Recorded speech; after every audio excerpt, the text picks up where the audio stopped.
The Crows are flying their separate ways as the meeting between Indian Hills and Charmin went south. Welcome back, guys, to Fog Entertainment here for Sons of Anarchy, Season 7, Episode 8. And this one is called The Separation of Crows. And it looks like the Crows could be separated because when you got one president killing another, it's not looking good. There must be some kind of way out of here. All along the watchtower, Bobby will be hoping there is a way out of here, but we're going to fill you in on this episode. Great line for Jack's teller, but more on that later on, because, I mean, the separation of crows, you've got Gemma's crows being slaughtered, you've got SAMCRO, you've got Charmin, Indian Hills. There's a big, massive split between those two charters. And you've also got the separation of Bobby's limbs. So I mean, the separation of crows could mean many things. It could. Bobby's hands, absolutely. Bobby got. Well, I say hands. Hand will be gone at the end of this episode. Fingers, all that. But the wee tune at the beginning of the episode was a reminder that something bad was going to happen. Most depressing. Sort of tune that plays when your bank account's dwindling. We've all been there. And the overdraft's not even saving you, man. So you stick 25 quid into slots, you don't even get one hit. It just goes from 25 to 0 in about a minute, man. We've all been there, but anyway. Anyway, there's one hit with the lunchbox. You should have gone the Specsavers too, Abel. Well, yeah, Abel, I mean, the lunchbox hit, that gets hit later on. I mean, apples, oranges. Not quite the bonus for Abel, but here he does get took out of school, so maybe that is a bonus, man. If you don't like school... Tell you what, he was able-bodied when he's cracked that kid with the metal lunchbox. He was, but Jack's sitting on the roof. He's depressed. He's like, yeah. Who actually has a metal lunchbox? I know you can get like aluminium or whatever tins, but I mean, metal. Yeah, does America not have like metal detectors at the schools? Because you're all fucked in the head and you carry guns. But just a bit weird, a 5-year-old to be rocking up to school with a metal lunchbox. Yeah, but it's like if they've got metal detectors, it's like, is that really worth the hassle? Is that a banana or a gun there on your wee packed lunch? Anyway, we start with Gemma. She's looking after Lucretia at the cabin. Now, I don't know if I botched her name there, but I personally don't care. Le Creton. This storyline is just crap. I don't care for her, the mother. I don't care for the son. I mean, Gemma doesn't even care for them either. She basically just says, Jack's kettle, so I need to be here. That's the only reason I'm here. Otherwise, I'd be telling you to get the fuck out of my cabin. I mean, that's kind of what I got from it. That's pretty much it. At the end of the day, Abel, we'll see what happens to him later on. He goes to school here, metal lunchboxes in one hand, but Jack's, he's on the roof, he's on double one. He basically greets about what's happened the past couple of months, but you know what? It's like Jack's, even though you don't know how bad it's about to get with the whole lie, but it's like, you put this in motion. You put this shitstorm in motion. It's like, you know, you're responsible for it, even though the Chinese... If you weren't so hell-bent on certain agendas, it wouldn't have happened. Chibs then puts him straight. He's like, Sons of Anarchy have a duty, brother. We need our leader. And Bobby, he knew what he signed up for. Did Bobby sign up for this? I'm not convinced. No, I don't think he would agree to have lost an eye, like. And soon to be his riding hand. But anyway, they go downstairs, they meet with Tyler. Tyler basically says he's looking all around the city.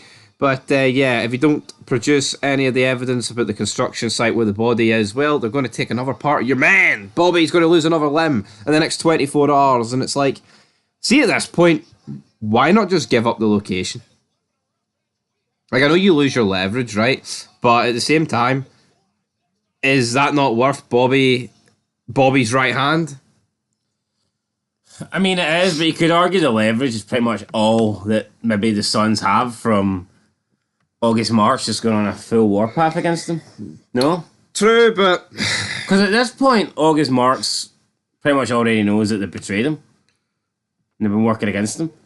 Right. I think if Marks could get the evidence of where that, you know, where the body's buried, then wouldn't he just send a whole fucking team of Moses after SAMCRO? Yeah, but SAMCRO are stronger with Bobby. One eye or nae eyes. We need Bobby back. Alright, Tyler points out that he can't keep playing double agent. Thought there was going to be a racial slur here for SAMCRO, but they're like, you need to stay in line, brother. You need to be the guy for us. But you know what? I totally agree with Tyler here. It's like, how long can he keep playing double agent? What colour you seeing there? You seeing black? You seeing white? Or you seeing green? Shite. I personally think that Tyler's in a sticky situation. He wasn't even saying that here I might have to switch back to Team Marks. He was literally just saying this is getting a bit difficult, and I don't know how much longer we can keep this up for. And Chibs and Jax kind of just jumped down his throat. Yeah. But I guess the Niners are in a situation there where they have become B+ players. They have, like, I mean, there's no way Leroy is sitting here playing double agent. No. Definitely not. Coletti then arrives. Okay, nice. He basically says there's this little thing called Google Earth, and the guy, Larry, what's his name? Buddy Jury's son, man. Gibble Leary, that's the motherfucker. Gibble Leary. His family's been spotted in Google Earth with this address, but there's actually no address, it's just sign markers. It's off the highway. So, I mean, Google Earth was good, right? But can you literally just go into Google Earth and take pictures of some guy taking a piss at the back of his house? I'm going to say no. And why is he not pissing in his house? What is this, you and Cameron? If you get the reference, you get it, but if you don't, then that's fair enough. If you don't, then I don't blame you, because it'd be hard. No, but you know what I mean? Why is the guy pissing outside his house? No, I mean, you could get that, but I mean, I think it'd be pretty hard to get that. I guess he has a bounty hunter. He would know that. Does Google Earth really? I mean, it's not like Google Maps. You can't pick and choose the time. You can't actually monitor someone. That I don't think that equipment exists yet. If it does, we don't have access to it. Well, that was 11. This is 11 years ago. Like, I mean, that's a long time. Even yeah, but I don't think you got a live feed. No, but anyway, that's where they're going to go to later on. We then see Moses. He sits down with Bobby, talks about the army service. You did 10 years in Grenada, but you were never deployed, sort of thing. And Bobby's like, you know what? Almost looking down on Bobby there. He was. You're not one of me. You didn't fight in the front lines, buddy. You're just Fat Elvis. You're Fat Elvis. But then Bobby buddies him. He says, "You're not a soldier. You're just a thug with a few paid skills. You're just like us. You're an asshole." Yeah, you know, I'm glad Bobby made that clear, because it almost sounded like Bobby was trying to say this guy's a thug and the Sons aren't. But Bobby was kind of open. He's just like, here, you're just like the rest of us. Yeah, then Moses points out... I think Bobby's honest. Like, I think Bobby accepts that, you know, what we do isn't great. The line of work we're in isn't. Yeah, and, you know, you have to accept it, because you can go as legit as you want. They're still a bit dodgy. You know what I mean? Still kill people at the end of the day. Look at this season. But yeah, Bobby and Moses, the bit back and forth here. Moses is like, that's why we grabbed you, because you're the brains and reason. Flashback to season 2, when Piney buried Jax's decision to go nomad, because the club would be left in the hands of 2 clowns, Tig and Bobby. It was just simpler when they were killing Mayans. As Mayans, as Bobby and Jax were talking about a few episodes ago. But that line for Piney doesn't sit right with me, because it's like, Bobby's always been considered the smart guy. You know, the guy is good with the numbers. The Jewish man. I would say Bobby's smarter than Piney, like. Yeah, because the way Piney went about the fucking letters would scream retardation. Yeah, and I don't think Bobby would have allowed Clay to sneak up on him like Piney did. Now, we could argue that Piney's maybe a lot older and maybe out of shape and hanging on. Bobby's pretty much ticking all those boxes. Yeah, but, you know, like Piney, the letters, what are they? I think Bobby would have played out smarter. He would have. Moses says this ain't personal. Bobby says, you know what? One day, doesn't matter if it's tomorrow, next year, or 10 years from now, somebody wearing a Reaper will cut his heart out. Moses says, well, you know what? If you put your wee marker, your wee cigarette out on the location of the body, maybe it'll be you that's holding the knife. And I tell you what, the first scene we see Moses in, and I tell you what, right? I think genuinely, maybe I'm putting a bit too much faith in it, and maybe this is just SOA bias here. See, apart from a main character, I am struggling to think of a better introduction for a character across any TV show I've watched. This is literally Moses' first scene. Yeah, and I know he appeared in the last episode, right? But he literally just got outside a car. And he already feels like an important deal.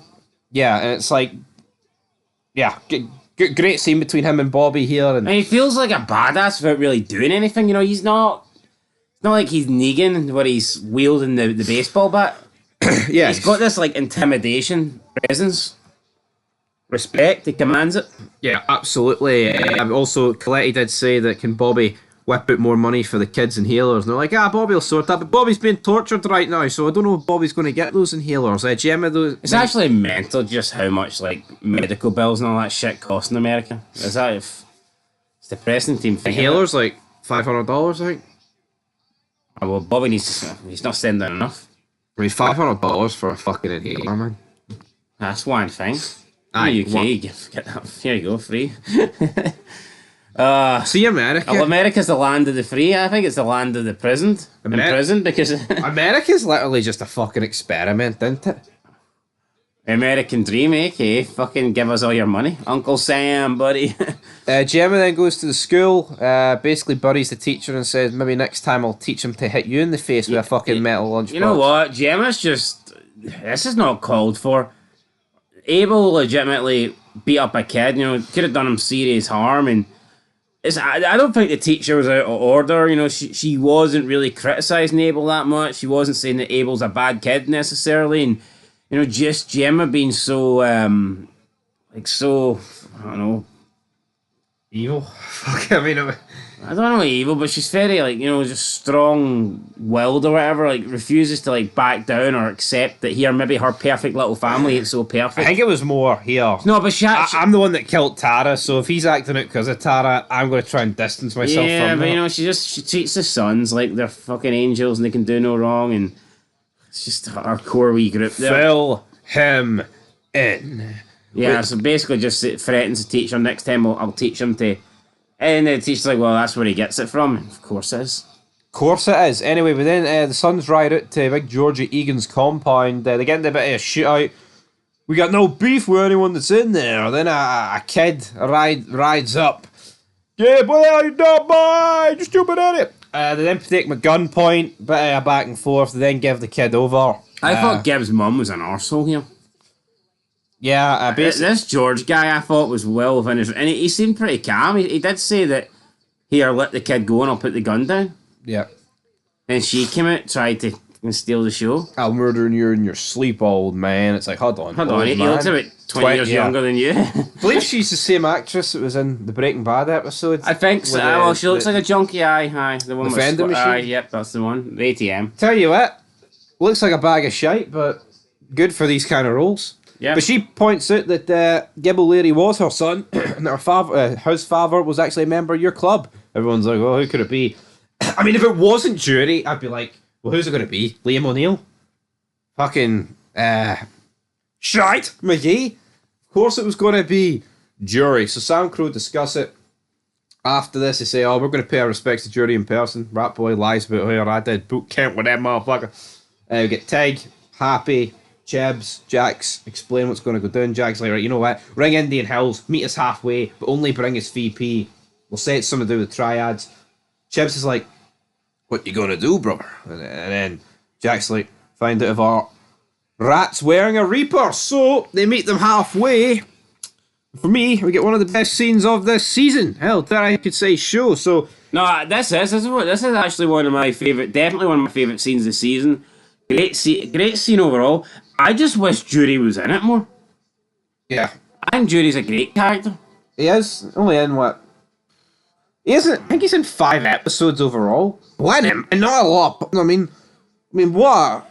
Maybe he's in more than 5. But the point is, he's in like 5, 6, 7 in that territory. But just look at Jury, great character, somebody you want more of, and then sometimes you just get those characters that stick around way too long. Yeah. He just has a presence. See when like Indian Hills rock up here, like I think the VP actually did alright in this scene, but Jury just has that. Yeah, but see later, spoiler alerts, when we see the VP become Presley and he's sitting at the table, it just doesn't really seem like he belongs You've got the guy that looks like Goldberg, you've got the T-1000, and you've got your president just killed my president, you can't walk away from there. But Jury's got history, and obviously he's been there. History here. He's connected with JT Clay, all those old guys. Devil's Tribe. Bounty. My dad saved him in Nam. He's connected with everybody, but more importantly, he was connected with Gib, and obviously Jax now knows that they killed Gib, and that's his son. Jury reveals that they hadn't seen each other in a long, long time, but they were just beginning to reconnect recently, and they were beginning to really get to know each other. And Jax killed him. Jax, SAMCRO, you guys You gunned down. I didn't know you were going to kill 2 innocent men. And Jax just doesn't really take any responsibility for it. He said, you should have came to me. You handled this wrong. You shouldn't have read it. They did a good job here, because, like... You made it worse. It looked like Jury actually did rat. Like, his reaction suggests that he ratted. But then... Yeah, but then he said he didn't. And you know what? I don't know why Jax didn't give him the benefit of the doubt. Maybe because, I guess right now, Jury's the only one that really makes sense. Why I think he didn't give him the benefit of the doubt is because they started getting into JT and about how Jax is, like, killing the club. But you know what? Like, Jury wasn't adamant that he didn't rat. I mean, he said it, like, I think he said it maybe, like, twice. He said it the first time, and Jack's like, nah, I don't believe you. And then I think he just, like, said it one more time that he's no rat. But it's not like he wasn't begging Jax to believe him or forgive him, because he wanted Jax dead. He said that. Yeah. When I first found my son, I wanted... Is he really going to beg the guy that killed his son to spare him? No, why? But he's not guilty, so why should he? Yeah, that's it, though. You know, I mean, why should Judy go on his hands and knees and beg the guy that killed his son to forgive him or believe him when he hasn't done anything? So we then get Judy and Jax continuing to talk about JT, and Judy says that him and JT at the end were closer than anybody. He wrote a book. If it got out, it would cripple the club. Jack's like, we've been there, we've done that. I get it, right? That book would hurt the club, but Judy was making out as if those letters would end the club's existence. Someone would take over. I mean, would it end who's in charge? Would it cause a big problem? Big rift? No, you say that, but I mean, let's be honest, like, the letters have practically done everything in this show. It's got Clay killed, it's got Tara killed, it's got Opie killed. The whole stuff with the cartel pretty much happened as like a direct, result of that. And it's got us in this current situation right here, right now. Everything to do with the letters is it fucking pins. Yeah, but let's be honest, the letters could have just ended with one person getting killed. That all spiraled out of control. Yeah, but that's it. Like, obviously when JT ripped the letters, it's kind of because he was a shitbag. He could have just confronted Clay and Gemma, right? And he could have just he was fucking club president, man. What a real man would have done. Yeah, he could have went, right, I'm president, I know we've got a democracy here, but I genuinely want us out of guns, right? He could have pleaded his case to the table. By the sounds of it, he went like a little bitch to the fucking Irish behind everyone's back. Could have put up for a vote. McGee and Clay went, you know what, we don't really like this. How about those apples? I put up for a vote. Exactly. Put up for a vote, brother. Yeah, he asked Jax, what do you really think happened the day your dad died? Clay sabotaged his bike. It's like, we heard that, but you know what? I think he killed himself. That panhead was an extension of John. He would have knew if anything was wrong with it. So Jax is pressing. He's like, what do you mean? What are you saying? He didn't kill himself. Judy basically says, nah, he did kill himself. It doesn't matter. As long as he ain't here to see what SAMCRO did to you. And you know what? I think the truth hurts here, and Jax didn't like it. Yeah, it's like, Jax, for me, isn't killing him because he thinks he's a rat. Jax is killing him because he struck a fucking nerve. Yeah, and I think Jax knows that JT wouldn't be proud of the man that Jax has become, or the knows everything, or the direction that the clubs went. He knows everything that Judy's saying's the truth. Yeah, I mean, we know who Judy would be backing here on this discussion. We know what side Judy would be on, because he'd be, not Judy, we know what side that JT would be on. Oh, he'd be on Judy. Pretty honourable man. Judy and executioner. Not as honourable as Ned Stark, but, pretty honourable nonetheless. So, Jax punches Judy. Judy falls to the floor. His gun falls out of his pocket. He does half reach for it. We do see him. He tries to retrieve the gun, which, to be honest, could just be natural. I mean, there's nothing to say that Judy was 100% reaching for his gun just so he could turn around and blow Jax's head off. True. But, here, Outlaw World. I mean, what happens if Judy kills Jax? Is there a theory in that? You bet your bottom dollar. About 10 feet. Here, I tell you what, right? Would he though? Do you think Judy would have just got up? If he thinks Jax is going to shoot him, then yeah, but let's say Jax is standing there, hands in his pockets, not aiming after punching him. I don't know, man. But if Judy does shoot him, what's the VP doing? I bet you he feels like he's on fucking 1-1 because he's surrounded by SAMCRO. Judy, 70. Maybe Judy could have just 70-year-old Judy's lying on the floor, sparked out. Judy could have just turned around to his VP and went, "Chibs, Toogs, fill those guys in." Yeah, fill him in. Judy's dead again's going, what the hell did you do? You just killed my president. Jax just says to Chips, fill him in. Yeah, he says fill him in. He then takes a phone call. I mean, he's just killed Jury. He's killed a fucking club president. He did say before, like, he admitted he ratted us out to the Chinese. Gaines is his name. He's like, Chinese? What the hell are you talking about? Chips, fill him in. I don't think Chips... I mean, this is the definition of being left on double one here. Chips is having to fill in to Gaines. What could Chips possibly tell Gaines here that's going to make up for what Jack's just done? There's history here. Your boy is out of control. He's going down. My boy is going nowhere. Chips is grabbing Gaines. You're thinking, the club could just kill Gaines here and be done with it and wipe their hands of this double murder. And you know what? I wouldn't put it past them. Yeah, but Jury's like a reactionary kill. If you kill Gaines, it's like that.